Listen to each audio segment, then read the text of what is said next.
3 علامات بتقولك انت في علاقة اعتمادية. 1 دايما حاطة احتياجات شريكك واهتماماته أولوية قبل احتياجاتك. 2 دايما بتسعي ان انت تحلي له مشاكله وتلبي طلباته على حساب راحتك وطاقتك ووقتك. 3 صعب عليكي قوي ان انت تقولي لا مهما كنت تعبانة او بتعاني.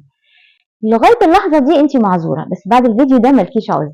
تصرفاتك دي كوبينج ميكانيزم عقلك اختارها عشان يواجه بيها عدم سد احتياجاتك في الطفولة، فكنت بتضطري تضحي بنفسك او تسكتي عن احتياجاتك عشان ترضي اللي حواليك.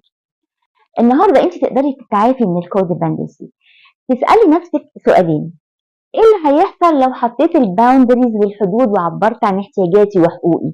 ايه اللي هيحصل لو حطيت نفسي اولويه زي شريكي؟ السؤالين دول خوفوكي؟